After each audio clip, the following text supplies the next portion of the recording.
All good. So thank you everyone for coming tonight. We're here for the Healthiest Hair Seminar 2020, February. We're going to be doing quite a few more of these. So we call it the Healthiest Hair. So obviously we're going to talk about hair health.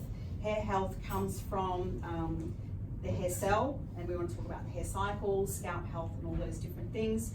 We'll cover off hair loss, hair thinning, alopecia. We've got a lot to get through tonight. As I said, if you have any questions, please write them down, and you can sort of save them for me later on. So to start off, I'm a trichologist, so I'm a hair specialist and a scalp specialist. So if anything happens to hair or scalp, you should really be seeing a trichologist, because that's what we know about. I've been doing this for over 25 years now, and I have mastered using the microscope and reading what we call the hair cell, the hair cycle, to determine a correct diagnosis.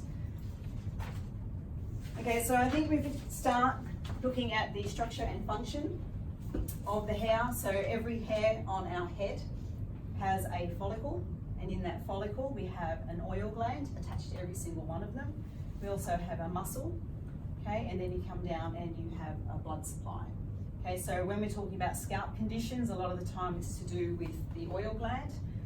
All of this follicle is also sitting within what we call the dermis, which has all of these layers that are constantly dying and dividing and towards the surface of the scalp. So when we go under the microscope, we can generally see we might have blockages of the oil glands, we might have dry skin, so these layers can come up a lot faster, but they can also be caught in the oil gland as well. We also can have problems with the blood supply. So for a lot of my clients, we have low iron, or in particular very low ferritin, which affects oxygen. So if we don't have oxygen coming through the body, then we have limited circulation sort of coming up to feed the hair. But the hair is also constantly dividing from cellular division. So that's how the hair actually grows. So it's constantly growing. People think that the hair has to fall out for it to grow. So we've got this whole cellular function and all of these appendages all doing their different thing, but every hair is also within a cycle. Okay, so every hair on your head is in a cycle of growing, resting, falling. It falls out because there is a new hair growing, and that new hair is supposed to become the anagen growing hair. Your hair cycle is genetic, okay, so it is in your DNA. It's between 2 and 8 years as to how long your hair will grow before it naturally says, okay, you're going to fall out and regrow. Okay, so it does replace itself like all of our body cells every 7 years. It's true, it does do that, so you can make changes. But what we find, particularly with the hair cycle, is it gets disturbed. Okay, so every hair in our head is in the cycle, so we will lose between 70 and 160 hairs per day. So it depends on how many hairs on your head. So we say an average of 100 hairs per day should fall out. Most of us don't wash every day. So just say if you're washing every 2 days, it's 200 hairs, every 3 days, 300 hairs. So if the hair does not fall out, it's not in the cycle, and it's possibly not growing properly, but you've still got it growing from a cellular level as well. So for hair loss, it's when something is disturbed in the body. So we've got highs, lows, stopping, starting, deficiencies, shock. Stress alone is not enough. It has to be major, major stress that is affecting your adrenal glands, your thyroid, all these different things for this hair to prematurely fall out. Okay, so hair loss is when there's a change. The hair falls out 3 months after the change. So the hair, the root here, is made of what holds your teeth in. So they're really locked in, thank God. It's not supposed to just fall out. So that change takes 3 months for the hair to actually release. So when the hair releases in the state of hair loss, and we're talking about diffuse hair loss, so this is hair loss diffusely over the entire scalp, they might call that telogen effluvium. It's 3 months after the causative factor. It will fall for 3 months, okay? So they say it's self-correcting until the causative factor is removed. So 3 months after, falls for 3 months, and then it should regrow. But in that time, people don't really know the cause, and it stops and they forget about it.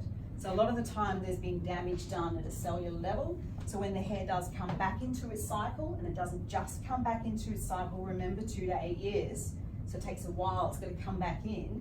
If the environment in the human is right, it will regrow. Okay? If the environment is not right, so I'll use the example of ferritin once again, because it is so common. If that ferritin is low as it's trying to regrow, it does not regrow properly. So this is what we see with the microscope. So The structure of the hair is made up of all of these layers, so it is quite intricate. So down here at a cellular level, if the cell divides and there's something not quite right, the layers may not come back. Okay, so what you see under the microscope is that there's a structure change. So we'll look for a model later to show what a normal hair should look like and what a changed hair looks like when it's not growing. So cells divide, we all know that, and they copy. So if something's not right in the cell, when it divides, it doesn't copy the DNA. Okay, so the DNA is what makes everything up. So it's there, and we all know DNA has that whole chain and all these links and locks, but if something's missing, it's amazing the hair, it grows, but it doesn't grow to your genetic hair type. So that's what we call diffuse hair thinning. So you may say, well, it's not falling out, and I hear this all the time, but my hair's changed. It's not the same volume that it used to be. So that's when we generally find this diffuse hair thinning. The other thing that gets very, very confused is over here we have this thing called pattern hair thinning. Okay, so pattern hair thinning is only in this pattern, okay? It's common with men, but unfortunately very common with women these days. It used to be hereditary only. For women, it's what we call recessive. So you need 2 genes from both parents, plus a hormonal contribution, which used to be menopause, which is why she's got a bun. These days, there's all these hormonal influences, there's a lot of environmental influences, and there's this thing called a free radical effect. So what used to just be genetic for men, because for men it's dominant, 1 gene and you can have it, we now all have all of these effects. So I'm seeing this commonly in many, many, many people. But the pattern hair thinning, it's not hair loss. So when you go on Google, everything's hair loss. You're like, no, this is a hair miniaturizing. Okay, so it's shrinking, shrinking, shrinking. It's a very, very slow process. It doesn't happen overnight, but we all have it. It only happens here. God was a man. Right at the front. This is the thinnest area of hair on our head. Okay, we have recessions, we have a hairline. The back area is the terminal area, it's the thickest area, and the pattern thinning never goes there. So the thinnest area, you have a diffuse hair loss or diffuse hair thinning, and on top of the female pattern thinning, you feel like this is the only thing going on, whereas you've got 2 things. Most of the time, I find what people think is pattern thinning is 2% of their problem, because it's right in the front of their face, their eyes, the light shines on, you're always looking at it, but then this is the biggest problem. And the good news is that this diffuse thinning or the telogen effluvium is the easiest thing to fix once you understand what the underlying causes are. So now we've covered diffuse hair thinning, hair loss, and pattern hair thinning, which all of these are very treatable, by the way. So pattern hair thinning, they feel like they say it's the hardest thing to treat. We work very much at a cellular level, and if you look at, we said it was hereditary, okay, that's there. Hormonal, we can teach you all of these hormonal things and how to avoid them, particularly environmental. The free radical effect is where we work a lot on cellular health, because free radicals, they're opposites, antioxidants.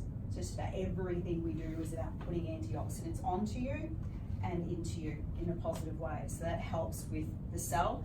So you might think pattern thinning, minoxidil is a word people would know in here, Rogaine, Hair-Again, lots of chemicals. We don't have to use that. If it is 100% just that, then we will use it if the scalp environment is right, but we have it made for us and we take harmful ingredients out, because harmful ingredients trigger your hormones. So why would you use a treatment that is also going to trigger hair loss? So we don't trigger hair loss when we're doing treatments. We will always stabilize the hair cycle first, and how you do that is, again, antioxidants. So most of our treatments have 2 or 3 benefits to everything that we're treating, and at a scalp level as well. I'm just going to have a sip of water here. You've all met me in my office, I drink all the time. I have a question already, I know that's not annoying. The word you mentioned before, that if you have a loss of that, I think it's like an F word or a PH. Telogen? Telogen? Ferritin. Ferritin. Do you test for that with a blood test? It's the best way Okay. to test for ferritin is definitely blood test. Okay. But if you're testing ferritin, you want your whole iron panel. Okay. So there's about 6 different ones in there. You can put that question and we can email you a list as well. So talking about different types of hair loss, there's this other thing called alopecia, and I'm coming across a lot of what we would use the word autoimmune. It is massive. So alopecia and autoimmune is when your body's immune system looks at something that is otherwise healthy, and it can be the hair. For skin, psoriasis, seborrheic dermatitis, so that affects the scalp and other body parts. Multiple sclerosis is autoimmune, tonsillitis, hay fever, asthma, arthritis, the list goes, thyroid is another one. There's a lot. But for what we deal with in here is generally the scalp and the hair. So with alopecia, your immune system looks at an otherwise healthy tissue and it attacks. Okay, so if it attacks here, people talk about like a tingling or a prickling sensation or something. The hair attacks, it attacks here, sorry, and the hair falls out. So you see or feel the hair loss, and what we see with the microscope is as this hair comes up, it's an exclamation mark hair. So we can see the little pointed tip. That tells us whether it's active or not, but it also tells us, is the follicle open or not? Because there's scarring alopecia where it will attack here, and there's non-scarring where it attacks here. Obviously, as we said with the skin cells, it's attacking in different ways. Seborrhea is a word they use for oil, so it's an oily-based inflammation, dermatitis, whereas the immune system is triggering the oil to produce more. So if we're talking about blood tests, that's always related to vitamin D and ferritin. So just about every time I come autoimmune, they have low end. Doctors say, you're fine, you're in range, but they're rock bottom. So ferritin's range is 30 to 300, and if you're at 33, you're fine. You are not fine. To grow hair, you need 70 to 100. For immune support, you need 100. Vitamin D, I think the reference range is still saying above 49. 4 years ago, it came out 150 to 300. So they're way off the mark. So if you have autoimmune, you want to be maximized way above 150. They do that for cancer treatment. That's where all this research came from. So that's the alopecia, and we mentioned the scalp conditions in there. A lot of scalp conditions don't have to be given a label. They don't have to be psoriasis or seborrheic dermatitis or there's pityriasis, antoseo, and all these crazy names. It's a dysfunction at a scalp level. Okay, so either this is dysfunctioning or this is dysfunctioning, both of them, and it is coming from within. It is not just what you're doing on top. We do a lot of scalp treatments in here if we need to clean the scalp, but generally I can give someone a regime of how to wash their hair at home, and they will clean their scalp up very quickly. I had a gentleman in this morning, he'd been doing it for a week and his scalp was completely clean. It's amazing what we can do. And we don't use the anti-dandruff shampoos and we don't use the harmful chemicals. We use natural cleaning and healing. So you're sort of going about it. The dandruff shampoos are a strip and a trigger. So they strip and they make it go faster. So you think, I use it, oh, it fixed it. I'll use it again, and it just has this cycle. So we go the other way and start balancing it out as well. So when we're reading hair, we're actually reading health. So it's really interesting how the hair grows out of the human is a good indicator of what's going on for the human. So if we look in the terminal area and your hair, every hair side by side should be exactly the same, and they're not, something has happened at a cellular level at some time in your life. So there is dysfunction. Every cell has its own immune system. So if it's not functioning right, then you have lowered immunity as well. So it's very much all connected. So a lot of our treatments are very health-based because they have to get the healthy human to grow the healthy hair. So I think at this point, I'd like to use my microscope just to show what the terminal area looks like and what we're meaning. So I'm going to use the microscope, show this picture. Next time I'll have a bigger screen. So do I have a model at all? I You would would have love one? to. Good on you. No one else. I hope my husband is back. Saves me doing it. Sure, you get that opportunity all the time. So you just face this way while I work through the scalp. So I'm not going to mess your hair up too much. Oh, don't worry about that. But I will lift it up.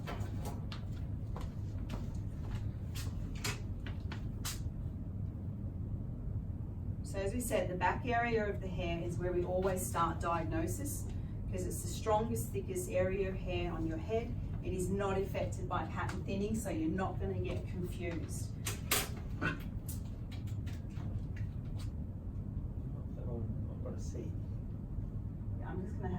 picture first.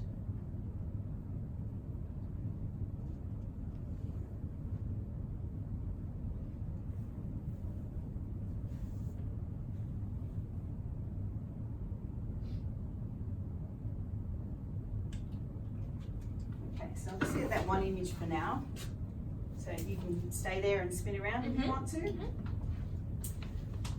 might be a little bit difficult for everyone to see up the back there, but what we're looking for is structure. So as we said, every hair side by side genetically in this area should be exactly the same. So we also need to identify the hair type. So I would say you have fine hair, but a lot of it. So you may have heard a hairdresser say that. So what we mean there is the actual hair strand is quite fine, it's smaller in diameter, but if you look at the distribution, can you see there's one there, and there's one there, and there's one there. So it looks like it's just random, but you start measuring the distance. So you can see that's a similar distance, similar distance.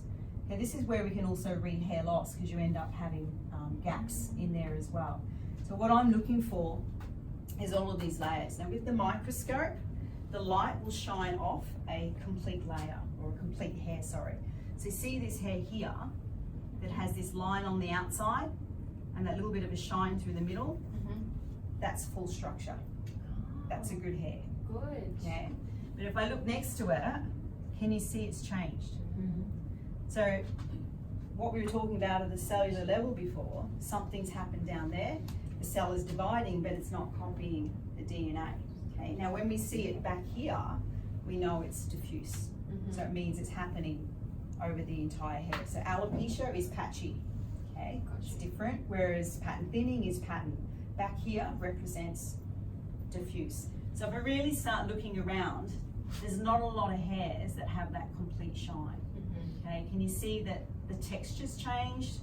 You know, in a lot of them, the color's gone. Okay, so one of these layers holds the pigment and another layer produces the pigment. So they are compromised as well. On fine hair, probably the first thing you lose is the core. So you find that the hair doesn't have body anymore. It's kind of limp, it doesn't do it, and you need to bring the structure back. And it's there, you just have to do certain things to make the cell come back. It's the environment. So we create the environment so the cell has everything that it needs. So when it divides, it says, oh, that DNA, it does its thing. So you just need to give the body the right environment again. Can we look at the front? Of course, go for it. I just did a round of IVF, so do you think that would have made a difference? Oh, IVF is really good when it's successful. Yeah.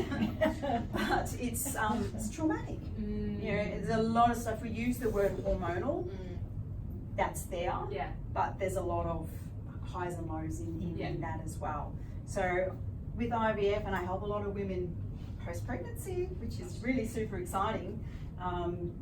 We can overcome this, but I would say it could be related, definitely, but I would looking at your ferritin and your vitamin D, particularly trying to have a baby, we want to make sure that we are nutritionally sound at the same time. Just with IVF and pregnancy, postpartum alopecia, it's a real thing, it's called post-pregnancy hair loss. So what happens in the last trimester, these hairs that fall out, do not fall out. So it's the pregnant glow. We have amazing hair, we don't feel amazing, but we look amazing. However, 3 months, the 3-month rule, 3 months after the pregnancy, 3 months after the cycle resumes, or 3 months after breastfeeding, so you can keep breastfeeding, these hairs that stay here will now fall out. So it's postpartum alopecia. We can prevent that, which is the good news, but we have to start working in the last trimester, and we must look at the host, and I find that during pregnancy, everything is about baby. The baby, you're wrapped up for the baby, but no one checks mum. And the majority of the time you've got low ferritin. So we make sure that your ferritin is maximized. We pull the hair back into the growing phase and we can prevent the hair loss, which is super exciting. Yeah, so I might just, there, you've already got it parted. We're going to go right on the recession. And I guess what what frustrates me and why I do things the way I do is you go to a lot of clinics or clinics I used to work for, they would get the microscope out and they would put it bang there. And then say, look, it's thinning. Oh my God, you've got hair loss, you better do treatment. And I'm like, no, that's not where you diagnose. You look at the back and you look in here and you say, well, we all have recessions. We all have baby hairs there. It is our hairline. It is the thinnest area of hair on our head. Is it miniaturizing? No, not there. So let's have another peek. Because when you start seeing the miniaturizing, and we're going to go gone dermal here, meaning I've gone another level under because you're so fair. It's hard to pick it up on dark hair. We can really see this on the screen. So here you can start seeing there's thinner hairs, but they're not particularly miniaturizing. So I wouldn't class this as 100% female pattern thinning. In my diagnosis, I would go in a lot deeper. So I might just go to the other side. Just feel like I'm messing up your hair now. No, don't be silly, that's fine.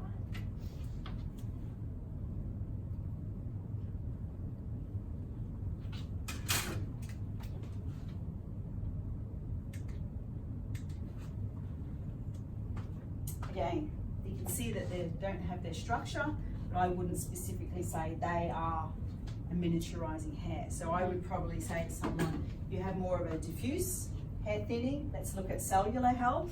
Okay, Rich, check, take this out, beautiful clip. We would check body balance and get your story. And that is a story. Someone is saying they're having IVF, we're gonna say, well, we need to form a plan.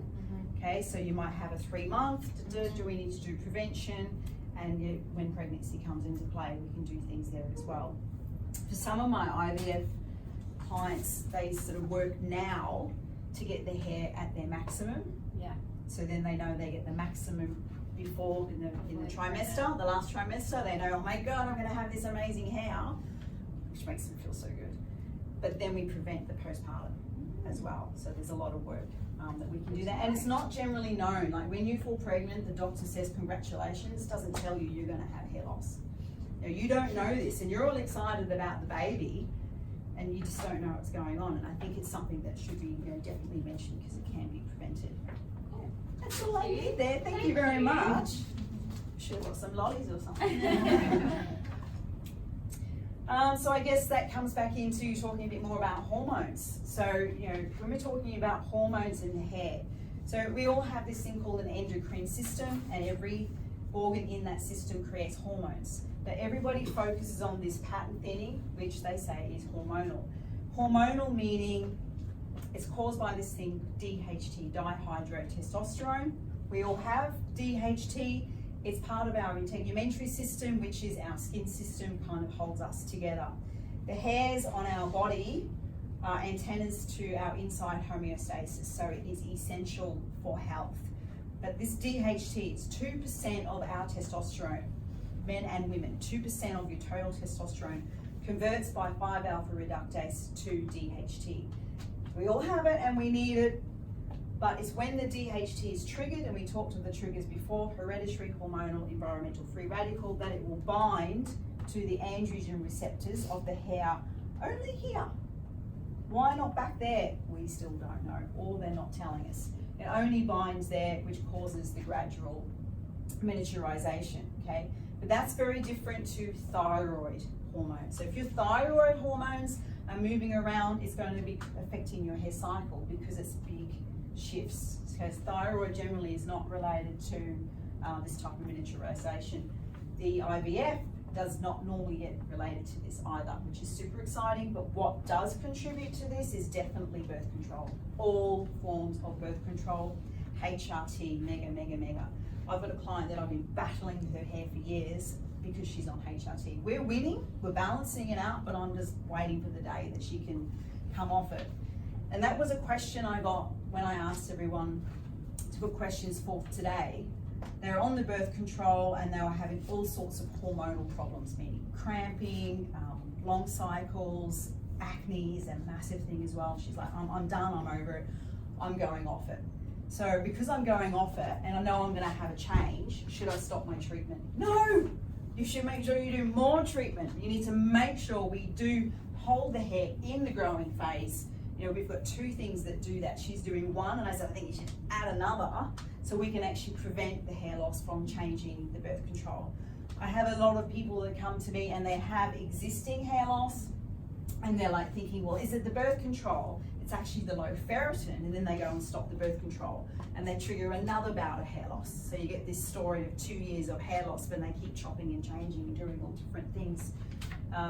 So this type of stuff is not hormonal. When we're talking about hormones again, we're talking big time about adrenal glands, and that's when stress comes in. So stress alone is not going to make your hair fall out, but if your thyroid's mucking around, it's already gone through your adrenal glands, so we need to do some adrenal testing and balance those things as well. So when we look at how can we help things, nutrition. Okay, so whether we're talking about hormones or changes or those or deficiencies, it's all going to come in this way. I can help so much that way, but I'm never going to fix it if we don't come in this way. So a big thing that we do here is nutrition, and you're going to understand it at a cellular level. So, you know, anatomy, physiology, chemistry, nutrition over and over and over, because it keeps changing, thank goodness. We need the right body pH. If your body is not in balance, you're not digesting, you're not absorbing, you're not healing, you're not repairing, you're not alkalizing, and now we're not detoxifying. So we've probably all heard of GMO, glyphosate, gluten. All of those things are breaking down methylation pathways within our microbiome. It's not just our digestive system anymore, it's our microbiome. They are naming bacteria that they never have found before, so this stuff is big. And they're finding the nutrition of the cell needs the right environment, the pH, minerals, 60 to 80 essential minerals per day, every day, for every cell. And it's not in the soil anymore. You cannot get minerals through soil unless you are gardening yourself and really trying hard to remineralize that soil. So I find we have to supplement with minerals and learn where to find them. Essential fatty acids are essential because we cannot make them. Okay, so we have to get it through food.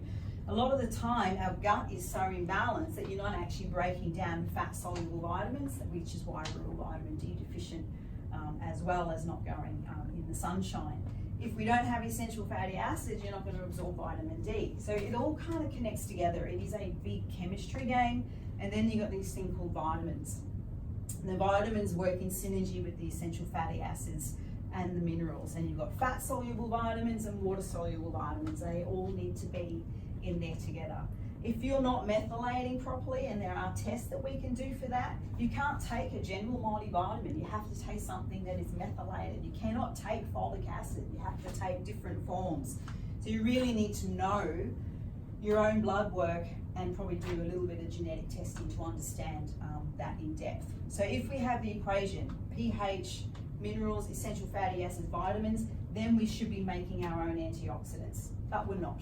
Okay, and we have all this other environmental stuff and free radical effect coming on us. So I personally would say everyone should be taking an antioxidant. You're not going to get it through your food. It's not in the blueberries, not in the abundance that you need it to do what it needs to do.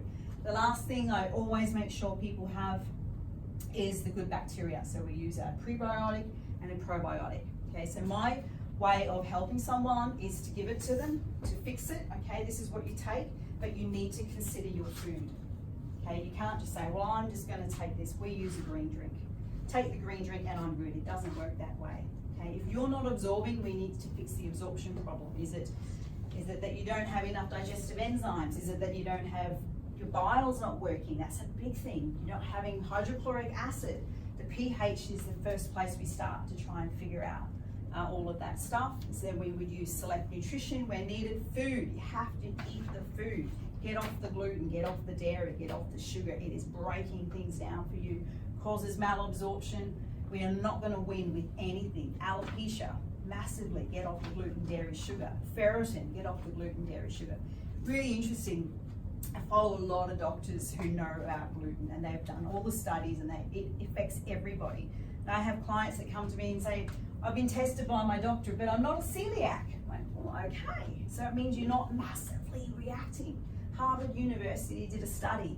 Celiac, I think it was gluten intolerant, gluten sensitive, because they're different, and normal. Meaning you eat the stuff and you don't have any symptom. In the gut, the microbiome, every group was having the same response. Their symptom was different. So if you're not feeling it today, they're saying, well, that's causing dementia, Alzheimer's, multiple sclerosis years later. I think, it's not giving you any nutrition, it's breaking stuff down and robbing you. It's a junk food. Get it out of there, and it's GMO as well. So I'm really big on nutrition. We have touched before on nutritional deficiencies, so we do use blood tests absolutely for that, but we read it differently, as I said before. So your B12 reference range is 150 to 811. So if you're 200, you're fine. You are not fine. You have no adrenal function at that level. So we need to maximize you up to 400 and above. But if you aren't breaking down the B12, you take the wrong form, you're actually going to do more harm than good. So you kind of got to understand this stuff as well. Vitamin D, we mentioned ferritin. They're probably the main ones that I find are super low, and that work together as well. pH, we mentioned that. I have to have the right environment. I get all my clients pH testing. Comes with a test kit and a handbook. The handbook is your little life book. It's all about teaching you the lessons that you can take home to help yourself for health, for healthy hair and healthy scalp as well. So you learn through the book about food combining, about what water to drink, about some little tricks to alkalize, which I love. Apple cider vinegar, if it's with the mother and it's organic, it's a probiotic. So it's an alkalizer.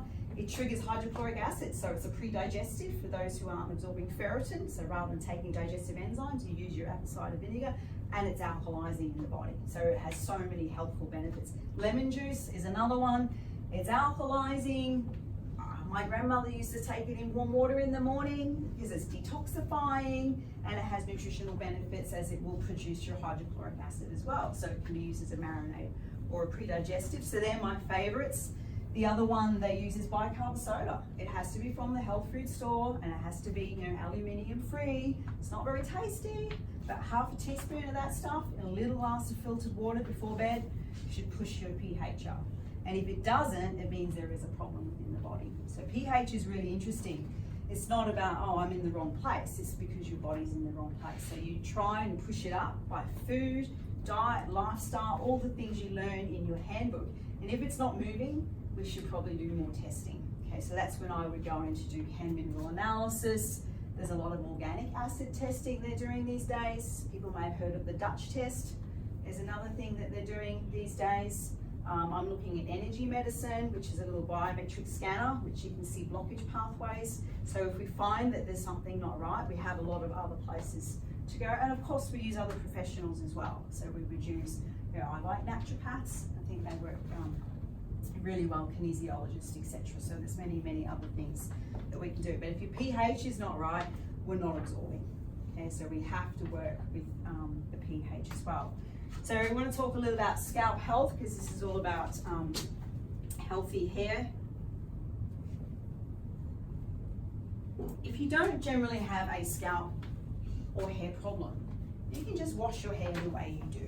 It doesn't really matter, but most of the clients that come to me have either a hair problem and or a scalp problem. Generally it goes hand in hand. So when you go to the hairdresser or at home, you use your shampoo twice, rinse it out, conditioner, and you're done. In here, we separate them. So we look at scalp is skinny, okay? It has appendages, it's a living thing. Hair is dead, okay? It's living from here. If you pull at your hair here, it hurts here because of the muscle, okay? So here is where it keratinizes, this is dead. So now it's a fiber, okay? So you need to wash your scalp and hair separately. Okay, so we use scalp cleansing, and we have many forms of scalp cleansers because it's just like your facial cleanser. Normal, combination, dry, mature, whatever. So we look at what is your scalp condition. Yours was pretty good. Oh, there was a little bit, but it's okay compared to what I see. So we use a scalp cleanser. We would use what we call brush therapy on the right scalp. If I have active alopecia, if I have inflammation, which you can see with the microscope, so it's inflamed underneath. If it's open, we get a lot of scalp sores or scalp pimples. If there's something not right, we do not use the brush. But if we're finding it's just a general scalp and it needs some exfoliation, circulation, stimulation, we will use the scalp brush therapy before washing. So it's another wives' tale. They used to say brush your hair 100 strokes a day and bring that oil through your hair. Because it's good for your hair, it's not. If you get that oil under a microscope and now we know what it's made of, it's not good for you at all. If you have that oil up because you do brush therapy and you leave it there and it absorbs back in, you're actually causing inflammation. I'm coming across this horrible Brisbane weather. It's so hot, it's so humid, we're all sweating. People are allergic to their own sweat, and it's related to body pH as well. Really super interesting. So we use brush therapy when it's safe, the right prescriptive scalp cleanser, and you only do it on your scalp. So my rule is 10 centimeters. Scalp treatments are 10 centimeters towards the scalp. Hair treatments are 10 centimeters away from the scalp. Okay, so your hair shampoo and conditioner are for a fiber, they're for a cuticle, and then to correct the pH of a hair. You don't let them touch your scalp if we're doing scalp treatments. So you're adding in a few little more steps. So brush therapy, scalp cleansing, then you do your shampoo, conditioner. And most of my clients, we have a topical treatment of some sort that we would put on a clean scalp to absorb back into either be stabilizing the hair cycle, protecting against pattern thinning, or if we're trying to put scalp health back together. Generally, as I said, we use antioxidants. Just on that, we don't use any harmful ingredients because the harmful ingredients, your sodium lauryl sulfates, your propylene glycols, and all the different ones that are in our cosmetic products on your skin, on your scalp, in your body within 80 seconds. 80 seconds. Now, if you're washing your hair and you're washing it off, you're standing in it. So I'm like, when you run out of your shampoo, read the ingredients of the next one. Okay, so we use only safe products. I don't use the word organic because sometimes organic doesn't work. It needs to clean but do the job that it needs to do at the same time. So we can advise of all sorts of things that we have in there. With the microscope, I guess the biggest thing that you need to have is correct diagnosis. So people come to me and say, oh, well, talked about brush therapy, sounds great, I saw the video. Talked about scalp cleansing, sounds great, sell me one. I don't know your skin type. If I give you the wrong scalp cleanser and I give you brush therapy and you've got something that's irritated, I could make things much, much worse. So we're very, very prescriptive. I will always use my microscope to make sure I understand what is going on individually for you to be prescriptive as into what we suggest. So most of you may know you're not allowed to come in here and just take products off the shelf. It's just not the way we work. And every time if you do call to buy products, we check your history and make sure you're buying the one that is right for you. If it's gone over a long time and you're still using the same thing, we kind of say, we should check in. You know, we haven't seen your bloods for 2 years, or we don't know what's going on. Can we have another look? We do this now all over the world, which is super, super, super exciting. So our little microscopes, they can now just be plugged straight into anyone's computer through a USB. And we can teach people to take images like that. So diagnosing, we're generally doing about 50 images over the entire scalp. And then we map and track if we're helping people with hair growth or scalp. I had a guy this morning who's going to have transplants, which is super exciting. He only just came to me and he's had hair loss for like 20 years. But we're tracking and mapping his donor site, and he's got a lot of miniaturization, but he's going to have transplants, and we're going to track how everything else is going around it. And we're obviously helping with some hair growth as well. So we do a lot of mapping and tracking services. And I know a lot of you here, I've seen you under my microscope and you've been back in for your mapping and tracking at a 4-month mark as well. And that's when we sort of check everything in there as well. I'm probably running ahead of time. I've got some questions to go through here, but I feel like I have covered a lot of my questions throughout this. So I am going to ask, and I said before I wouldn't, does anyone have a question?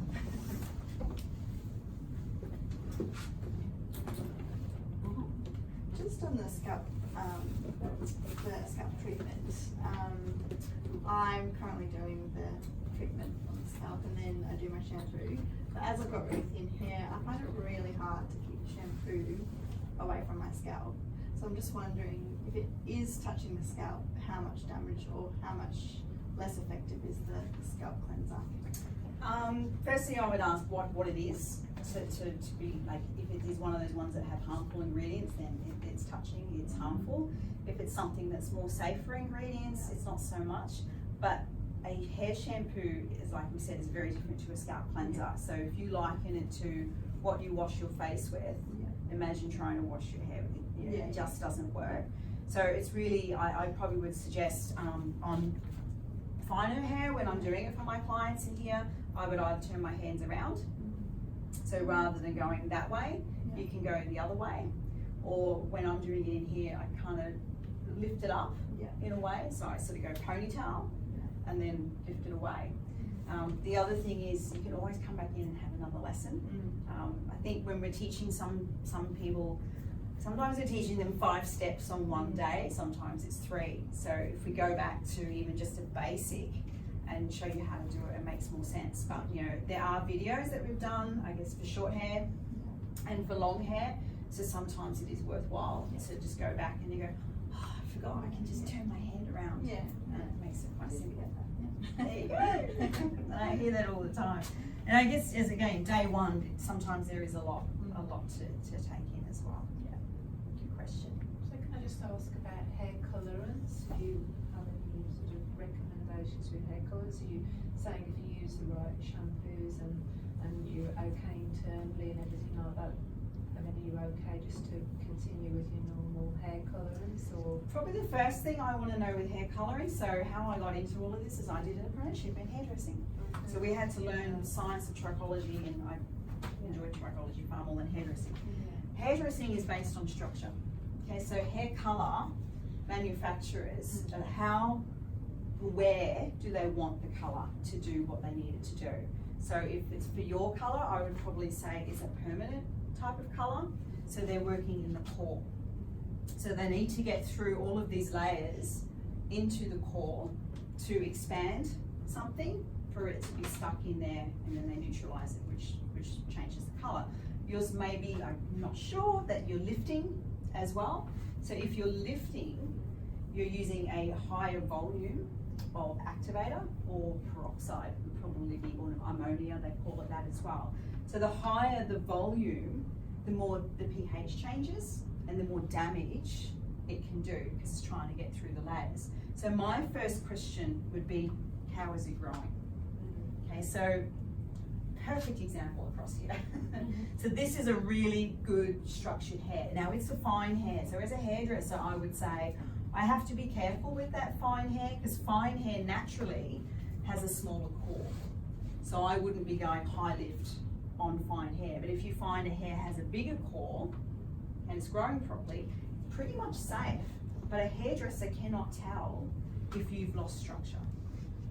So that's when colouring can cause hair breakage and become damaging. So for a lot of my clients, if the hair structure is not there, we try and we'll go the other way and deposit.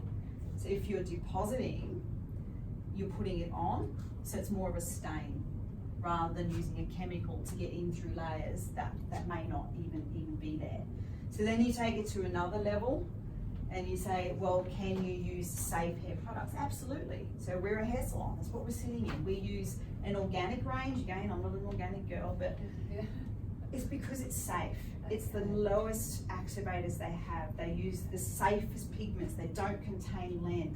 The darker colours have this thing, correct me if I'm wrong, PPD, you weren't at that seminar with me. And they've changed it to PDD. So one's like super allergen and can make your face blow up, and the other one's like a minimal allergen. Okay, so you know, we use the safest form that you can. So they're questions for your hairdresser. But you know, if someone comes to me in here and says, well, I just want to have a colour, I only save colour unless you've been under my microscope, because then I can honestly say what you can and can't do.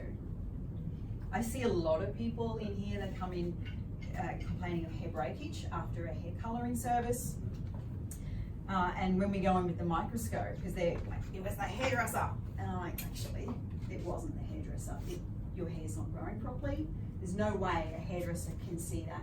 Even as they're foiling, they can't see that. So they just think that you have structure, and they just go about your hair colour as they're trained in school if you are feeling like you've got breakage and you have coloured your hair or you want to colour your hair, definitely quick check with the microscope is the thing to do. So if there's an issue you see within the microscope, does that mean women can't colour their hair? Because that would be like saying you can't breathe. I don't tell people what to do. I guess I'm the messenger to say it's not structurally sound, and you're lifting with what we would call 6% peroxide. I would say you should not lift, so maybe you should consider changing your colour, or we would use what we have here is a powder lightener, which is not a bleach, and we lower the volume down to as low as like 2.8% if you can. So your processing time becomes longer, you don't have heat. Like I have people that would rather have hair breakage than not be blonde.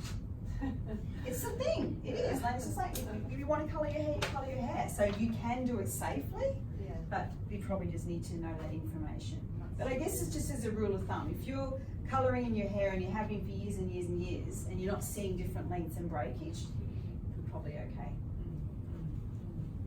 But most people's hair is not right. But in terms of your general hair health, it would be better to go down the track of the organic products as opposed to... Not for hair health. Organic is more about harmful ingredients. So the harmful ingredients on dead hair, it's dead. But those harmful ingredients are touching the human. That's where I have issues because of the hormonal stuff that's going on. So that's organic is more of a thing because you want to remove harmful stuff. And I guess the organic ones don't have the high lead and the PPD I was talking about before as well. You know, there's things they do in hairdressing. You know, hairdressing is toxic. So I mean, if they're not trying to be safe, then it's toxic. Took me years to get my pH right after all of that. Any other questions? What's your view on how often someone should cut their hair in terms of their general hair health? Is there, a recommendation? Should, is it more or less? What do you think?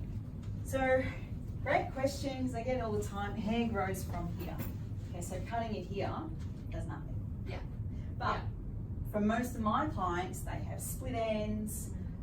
The hair's not growing properly, so structurally it's frayed, or it's wiry, or it's dry. We're doing a hair rebuilding treatment for a client at the moment. She's got alopecia.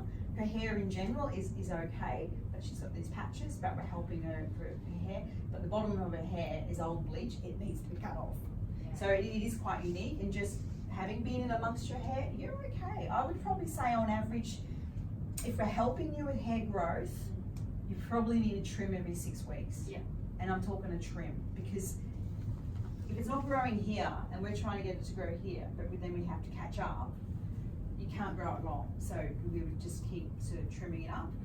In general, on an average head of hair, I'd probably say 8 weeks. I can probably go 12 weeks, but I use all the best products, I use all my own services, I don't have the split ends. So I don't think it is, just, that's what it has to be for you. It depends on the individual circumstance as well. You spoke about vitamin D and pheromones working together. Where do you get your pheromones? Is that more from internal at you, or how can we actually increase that? It's got to be ferritin. Ferritin Was the word. So the vitamin D, they have done a lot of research saying that they kind of work together, and they're both required for the immune system. So that's where they found the connection. It's really interesting that I kept coming across low ferritin, low vitamin D. I didn't make the connection. It was once came into a scientific document and that makes sense. So they need to be raised together. So where do you get vitamin D from? The sun. Problem is, so we talked about reference ranges before. 150 is where the human should be, bare minimum RDI, okay? Most of us are down below 49, okay? So, and I have a book and I have the science about this. It's the skin vitamin, right? So if it is that low, your skin can't convert it and you're at risk of melanoma. So the doctor says, just go out in the sun. God no. So I would advise for vitamin D, safe sun. I think in Queensland, we're all sun smart. Slip, slop, slap. I would definitely recommend that. I think sun is amazing for sleep. Get out there in the morning, really good for you. Food. Okay, so I generally find it's related to vitamin D and ferritin. So I go eggs is a good one. Organic. Okay, so not free range. Free range means flappy wings. Okay, so it's about what did the chicken eat? How was it processed? For how did it get the vitamin D? From the sun.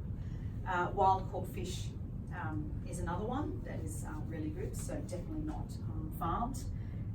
There are some plant sources, but they're not very strong. I just came across a plant-based vitamin D supplement that I heard about today, so I'm doing a bit more research into where is that from. If it's from a plant, eat the plant, supplementation.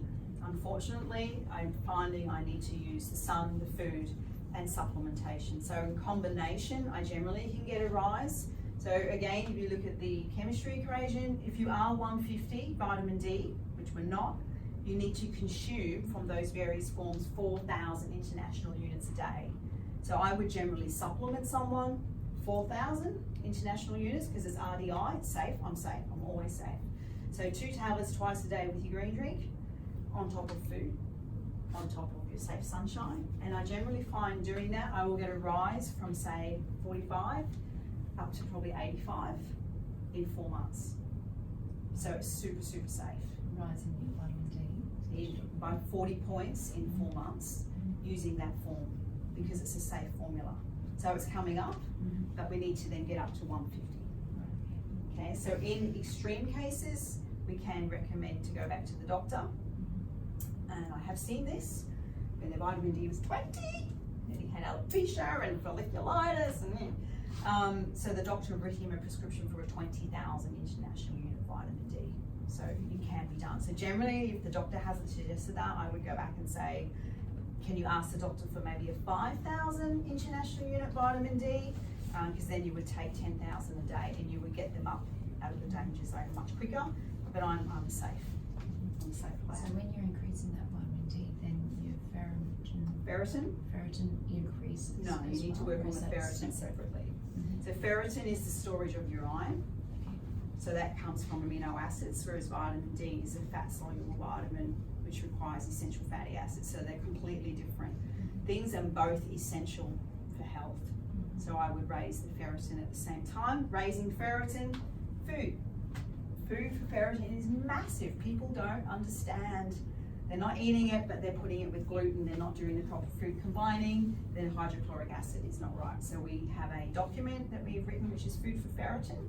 It covers heme, which is animal-based protein, and non-heme, which is plant-based protein. Animal protein is preferred, it's complete. Plant protein is incomplete, but if you combine two, it is complete. So I kind of like to use a combination of both. Then we do the pH testing on top of the food for ferritin, and then depending on the number, so ferritin levels, the reference range is 30 to 300. So if they're at 30, they've got health, they're in danger, I would use a supplement as well. For supplements, for iron supplements are not ferritin supplements, they're different things. So you need to make sure it's the right form of iron. So there's a lot of iron supplements that are elemental. Let's put one out there, Ferrograd C. You think Ferrograd is ferritin? No. So you've got to use it. I find a plant-based organic source of iron. Bovine sources are fantastic, but you know, if we do have vegans, vegetarians, obviously we have to cater for that. For ferritin, I really like collagen, bone broths, gelatin, you know, doing those things, incorporating it and maximizing your food as well, and then say make your yummy curry and have all those good things in there, and your coconut milk for your essential fatty acids, and your organic meat. Ditch the rice. As soon as you put the rice in there, you block the absorption because it's carbohydrate. So all those lovely amino acids, you know, you're in a competing environment. So that's food combining as well. I teach everyone about that if they have low ferritin, because the supplement has to be taken with food. And if they're taking it with food that doesn't have the right environment in the body, then the supplement itself isn't even going to work. So have to work with food, food combining, pH testing, gluten, dairy, sugar, get rid of it. And I say to them, it's not forever. you know, if we get your ferritin up into a safe zone, you can, you know, relax back a little bit. But, you know, in the beginning, I would always say to people, 1 meal a day. If we're having to take ferritin, I would use 1 tablet a day with that main meal, and that main meal must be perfect. And generally it's dinner. I find everyone can do that, and all of this is in the pH book as well, which is super exciting. We're spot on 7 o'clock. So if there's any more questions, I'm just going to quickly run through if I have missed anything that anyone wanted to know.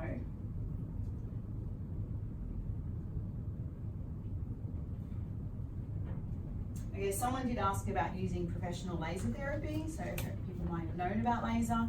We do laser in here. I'm a massive fan of laser. It is energy, but on its own as a treatment does not do anything for that. So it's a combination therapy treatment. So if we find we're fixing the hair cell, we're going to correct the hair cycle, we're stabilizing it all, we're addressing all of those things, we've looked at all the deficiencies, we're doing our treatment, and we need more, then we add the laser. Okay, another thing that we love at the moment, research has just come through. I have to sit an exam every year to do this, and in doing that you have to read all the research. Some of it's really boring. This year, lots of documents about PRP, platelet-rich plasma. Years ago, they were saying that the results were underwhelming, but now it's come out saying in combination therapy with things like minoxidil, microneedle, you all know I use the microneedle, combining it, so it makes sense to me. If we combine correct diagnosis, the low ferritin, low vitamin, all the things that we know, and then PRP on top, wow. Now I had a client who did it and didn't tell me. He was doing my treatment and he's just like, well, I know someone who's gonna give me mates rates PRP. I'm like, when he came in, I'm like, what have you done? Because I know what to expect in 4 months, because hair growth takes 4 months. That's just the way it is, it's slow going. He got a lot more than what I would normally expect. So I feel like it's a valid consideration, but it's super, super expensive. So is laser, by the way. You either buy the laser or you're gonna go in and actually sit there and do the laser, so you've got travel and cost as well. So I don't generally put those 2 components in. They're a consideration.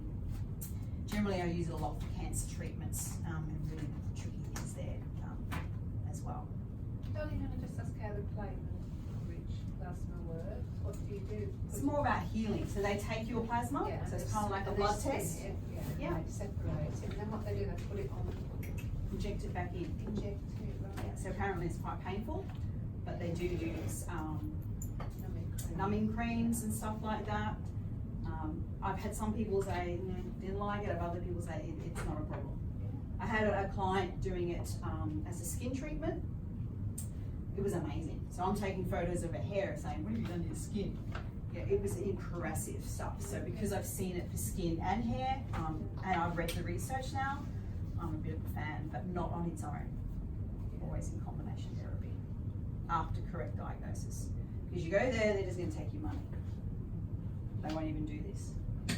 Just be careful there. As I said, it's 7:05. I wanted to go for an hour. I pretty much covered everything. So we've got healthy scalp, healthy hair, hair shampoo, healthy diet, nutrition, And so if you've got any more questions from today and you haven't had a 15-minute free consultation with me, you can. We do it over the phone. We can do Skype all over the world. Okay, so that's me, Carolyn, trichologist here at Absolique, wrapping up. If you guys have any questions back at home, you know, you can email me. The email is info@absolique.com.au.